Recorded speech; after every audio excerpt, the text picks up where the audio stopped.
Hi, this is Lisa Clark. Thanks for joining me on my page, Therapy Art for You. This is the Mardis Gras Mask Part 3, and I'm working on pastel board. It's an 11 by 14, so a lot bigger than I'm used to. Most of my artwork, I usually do 5 by 7s, 8 by 10.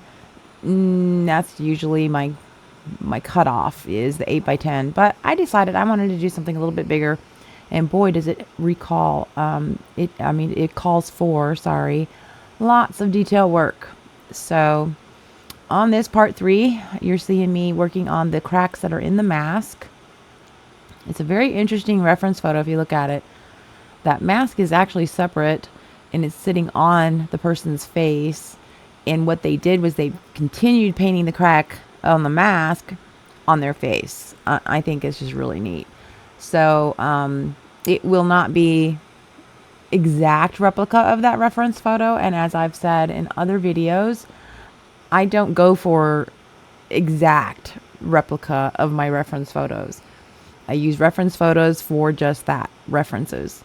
It helps me to place things where they need to be, like in the mask case, eye placement, nose placement, and the mouth.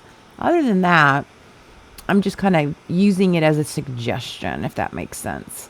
So anyway, I'm using soft tools and some Pan Pastels to lay down more of the base color that I want to work off of. So when using the Pan Pastels in this situation, except for right here, it's going to be pretty much a light layer. Now, where these little gold swirls are that I'm drawing on this pastel board, I know that there's going to be a dark shadow that I want a dark shadow underneath these gold swirls. So for that, I don't mind doing a heavier layer of pans. But if you see that swirl there towards the top right there by the crack, yeah, that's a very light layer of Pan Pastel, because I know I want to put more details down using my pastel pencils.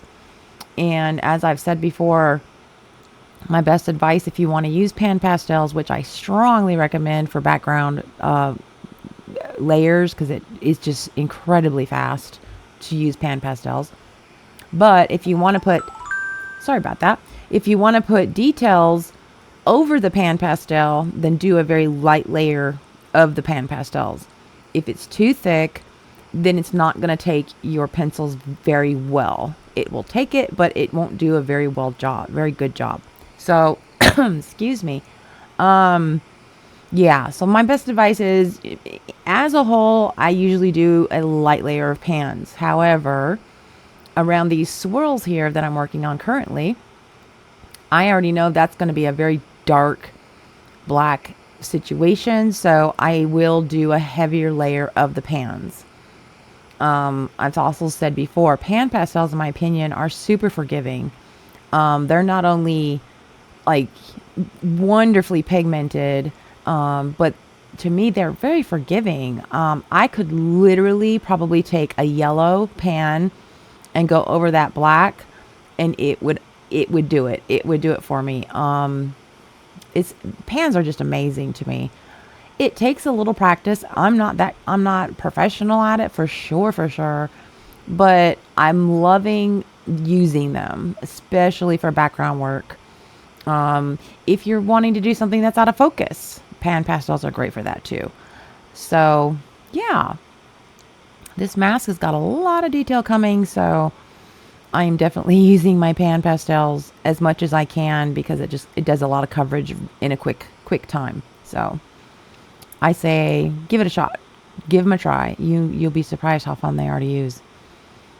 So yeah, this is wrapping up part 3. There's a lot to this mask, so just bear with me as we go through the series of the Mardis Gras Mask. So just hang in there. We got this. We can do it. And I think we're going to like how it turns out. So thanks for watching. Have a great rest of the day. Bye.